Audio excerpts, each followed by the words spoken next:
Hi, everybody. I'm Walter. I'm the Dutch mentor, and welcome to the S.M.A.R.T Performance Podcast, where S stands for self-care, M for mindful growth, A for adaptive problem solving, R for rhythmic operation, T for building a thriving community, and P, of course, for performance. I'm really happy to welcome Pennie on the show today, and we're going to be talking about the drama in the workplace. Now, we never have any drama on teams or in situations, but the honest truth is that the drama sets us back both in our personal lives and certainly at work. So I heard something about a TED framework. I'm dying to find out what that is all about. In the meantime, you can always go to the Apple Store, download the Dutch Mentor app. That's a good place for you to start your journey to become a better version of yourself every day. Pennie, thank you for joining me today and telling us a little bit about yourself. Walter, it's a pleasure. Thank you for having me. I am an untraditional certified hypnotherapist. I call myself a mental fitness coach. All of the mind training that happens as we intentionally work toward desired outcomes, that's what I teach. That sounds very exciting. How did you get to become a teacher? Did you have an intervention and personal experience, or who got you interested in this? Absolutely. Yeah. So 20 years ago, I kind of came from the place of being a homeschool mom, and I was stuck a lot in drama. I was very reactive with my family. I would yell. I called it my momzilla stage.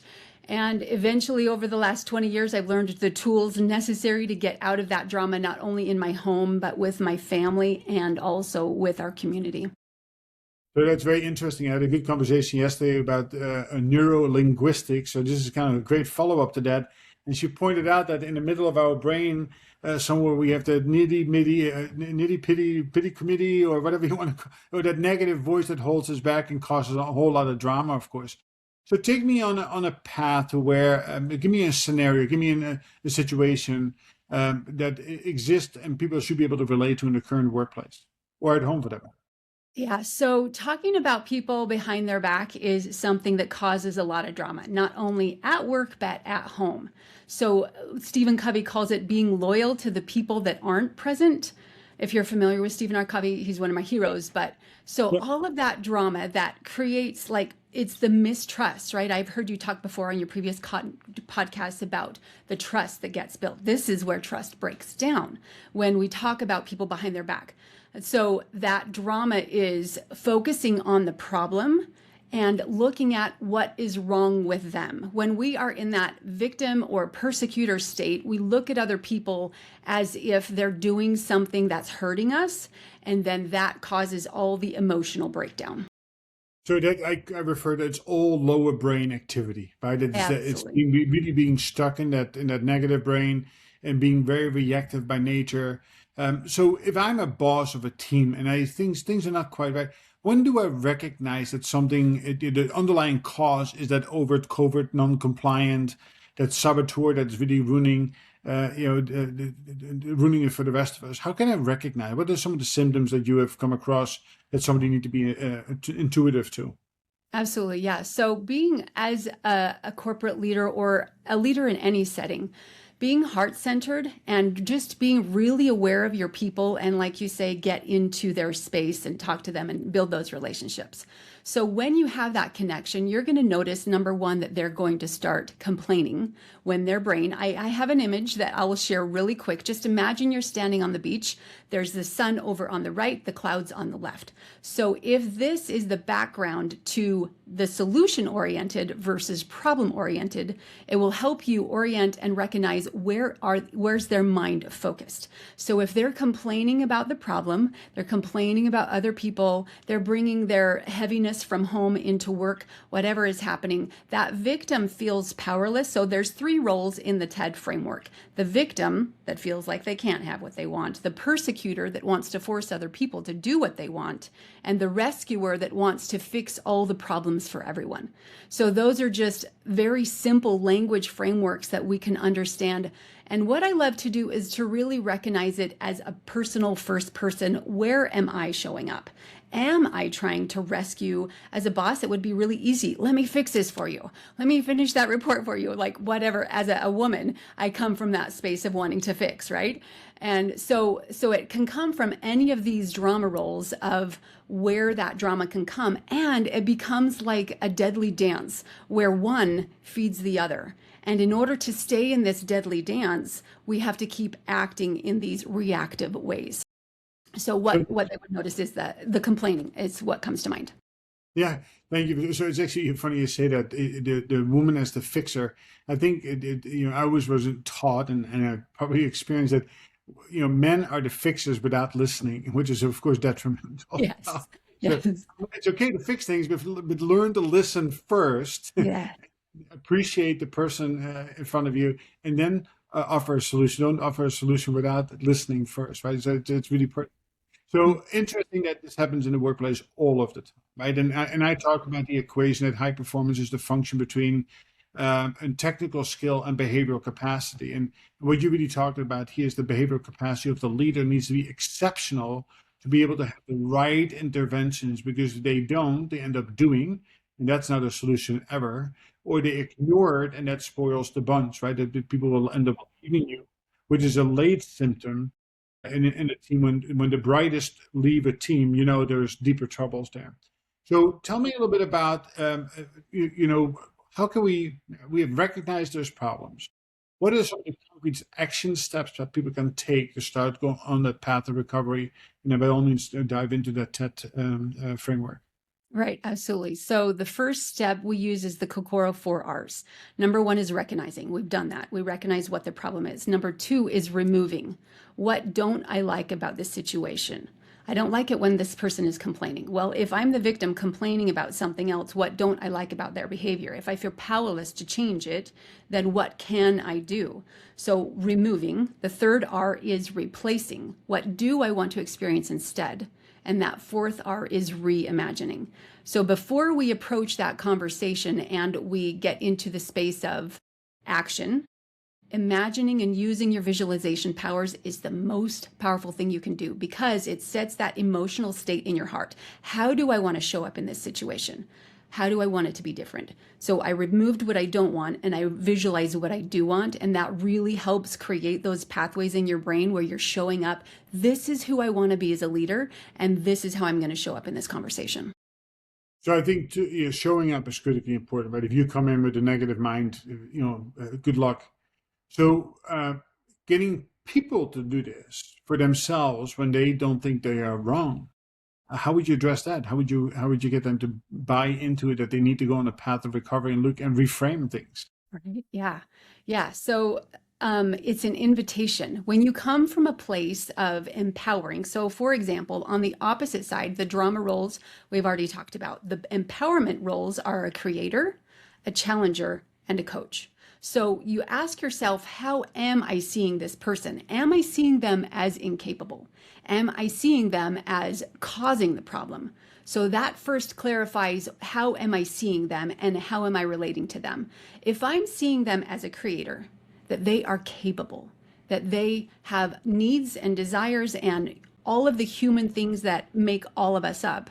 If I see them as a creator, you can approach it from this coaching aspect of asking them from their perspective, what are you experiencing? What's going on? Why does that hurt?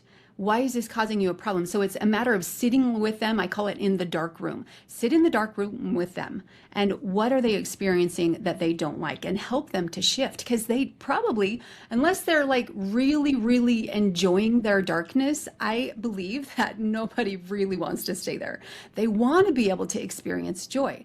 So ask them, what do you want instead? Really just working through these 4 R's is so powerful. And when you're showing up as the creator, it's like that Socrates kind of conversation where you're helping them to internally recognize, wow, I really don't like this. What else can I choose? And helping them to believe that they have that power to choose. That is empowerment. Love it. One thing, as a leader, we come with subconscious bias. Tell me a little bit about that. How can we make sure that I don't get, steered into the wrong direction by my own shortcomings? So subconscious bias, they're so, it causes blind spots, right? The assumptions, all the things that we automatically see and we don't even know it. An image that I like to consider when it comes to, is there more here that I don't understand? Imagine that iceberg that's floating in the ocean. And if you can find that humility within yourself to recognize, I really cannot see the whole picture. I'm seeing 10% of the iceberg here. I'm seeing their behavior on the outside, but there is a whole emotional world of them that's happening on the inside. And really just, first of all, recognizing I don't see the whole picture and getting curious. Curious is a superpower that you can lean into to understand people better. So the Stephen Covey framework that comes to mind is seek first to understand and then to be understood. So when we lean into that, we first understand them from their perspective. Then we get to show up as a challenger, as the TED framework calls it. And that challenger helps them to see the truth. We might see something in them that they don't see in themselves. And when we want to show up and help them to be creators, we're going to come across as, I really want you to understand this so that you can be better, so that you can experience XYZ, whatever you're leading them to. So showing up in those roles of seeing them as a creator, knowing that you're a creator, telling them the truth of the experience helps to bring awareness to that situation and bring true empowerment. They feel heard, they feel seen. And of course, on day 10, everybody has an epiphany and they're all back to perfect human beings. And it is all timed, or is it very different in adaptation from person to person? Tell me more. What do you mean by that? What I mean with that is that how long does it take for somebody to go from a negative framework or drama to becoming a contributing member? There's no magical pill that you can take, I suppose. Yes. So in that framework of the darkness to light picture that I talked about, one of the reasons why I love it is because the gradation, that storm on the left side and the sun on the right side, it's not a line that's down the middle. It takes one little baby step at a time. When you shift your mind from the problem to the solution, it takes an upstream amount of effort. It is gradual. It is, I can't, every person's different. You're not going to have a timeline. And that's what's so hard. We want to be able to measure our outcomes, right? We want definitive answers. And based on past, we can look at what's happened in the past and what can happen in the future. I've seen amazing transformations happen for some clients in one session. I've seen amazing things happen in 90 days in our 90-day program. So it's so gradual and individual to each person. But I think the most important thing is focusing on your desired intention, because the reticular activating system in the mind is going to filter all of your answers according to where you have focused that bullseye. So once somebody gets there and they're on that path of recovery and the drama is dissipated and there's a better understanding, what do people need to do to make this as a sustainable effort and not the next time we have a different topic, different subject, and we'll start with the drama again? Well, because of the default wiring, the automatic reframing, it's always going to pull us down like a river, but intentionally pointing our minds toward that solution. So it's going to be a continual conversation. What we do in our program is we have 3 key focuses, and this very parallel to what the TED framework teaches, is that number 1 key focus is what is going well to help you get to your desired result. What progress do you see? Because those human needs of progress and growth, you're intentionally needing to focus on them in order to see that, especially when people are wired to be problem focused. It's not working, blah, blah, blah, frustration, all of that. So number 1 focus is the desired outcome. What is going well? Number 2 is looking toward the problem and what am I being challenged with? Why is this a problem? And working through that as a team, as a whatever needs to happen with your group. Why is this a challenge and what else can we do? What are our options? There's things that we can control and things that we can't control. And what can you control, which takes us to focus number 3, is what is the one next action step? That might be your 90-day plan. That might be the this week plan. That might be the one conversation plan. But what's the one next step? So thank you for that. So we have a person who's just not getting it. What do we do to it then? That's a hard one. I think that's definitely a leadership call. If it were me and my team, I would align them and help them to see, here's our vision. Here's where we're going. Here's what we want to accomplish. And invite them to commit to what that means for their values and their integrity. Are you willing to show up 100% to support our vision and our values? If not, I have to let you go. Yeah, and I think that's the managing up versus managing out, right? And it comes, you want to put time and effort into anybody, as long as they're willing to take progressive steps forward, which you should celebrate every step. But if they get to a point that, they're just not doing it, sometimes with the best decisions we can make, it's, Jim Collins, we need to go from good to great. We need to have the right people on the bus. And sometimes people need to exit the bus. So thank you for describing the process and the TED framework itself. Give me over the next couple of minutes if an example, a real life example that people can relate to on how it started, how did what did you resolve, and the outcome that came from it. There's like a business case in 2 minutes or less. Business case. So I have the framework of home and real life outcome with personal clients. And so I have one client that has his own hypnotherapy practice, and he has a lot of heaviness that he had been dealing with. He has the default framework of going to suicide ideation. And so what we did is working through our 6 sessions and the 6 types of sessions to help him to recognize that part of them that he was hurting.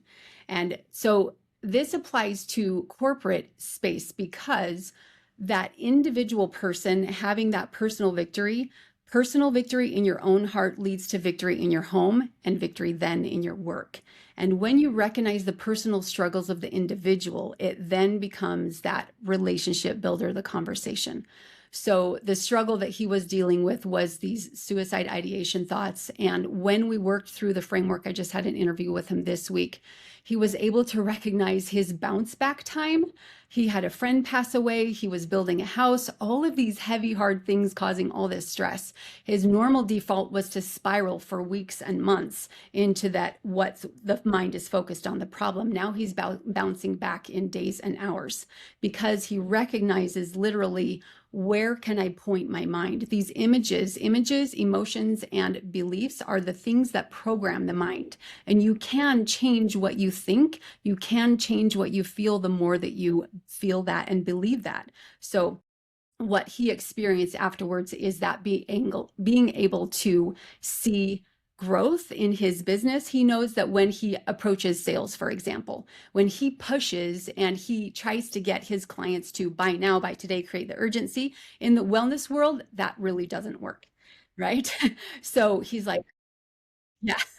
So I just back off. I give them choices, and he's seeing success and growth in his company just because his heart has changed. Because where his and with his children, he also shared yesterday that his relationship with one of his kids has changed emotionally just because he feels differently. He's showing up differently. And there used to be this internal battle of like fighting each other. But now his son woke up from bed and he's like, Dad, let's do this today.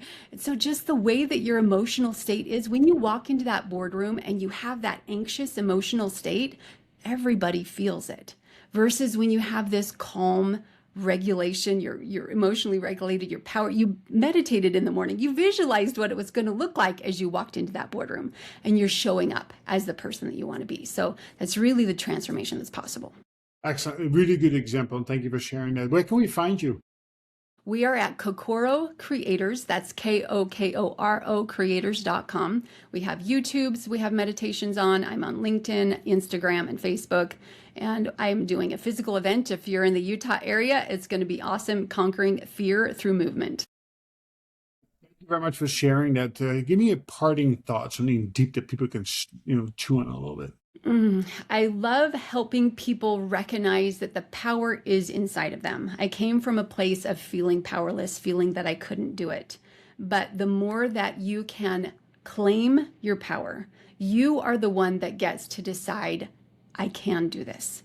I am capable. But there's all those beliefs and emotions underneath there. But use this 4 R's framework to recognize what you don't want, what's hurting, what you want instead, and how to move toward your desired focus. Claim your power. It's your choice. You get to decide what you are able to do. Love it. And it really goes right into my exit line. You have to take action.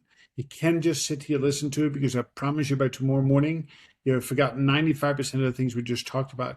So leave this session and take an action. Go visit our website, LinkedIn, touch base, reach out to me, or reach out to another coach or mentor. It doesn't make a difference. The key is that if you can identify yourself with this, if you have a drama in your team, don't kick it and say, well, I'll do it on Monday, because Monday will never happen for you. Take action today. Go to the Apple Store, download the Dutch Mentor. You have a 7-day free trial, only $1.50 per day after that. Start that journey of self-discovery and set up an operating system that will function for you and for your team. Thank you very much, Pennie, for joining me in conversation today. I look forward to the next time. Have a wonderful day, everyone. Bye-bye. Thank you. Bye-bye.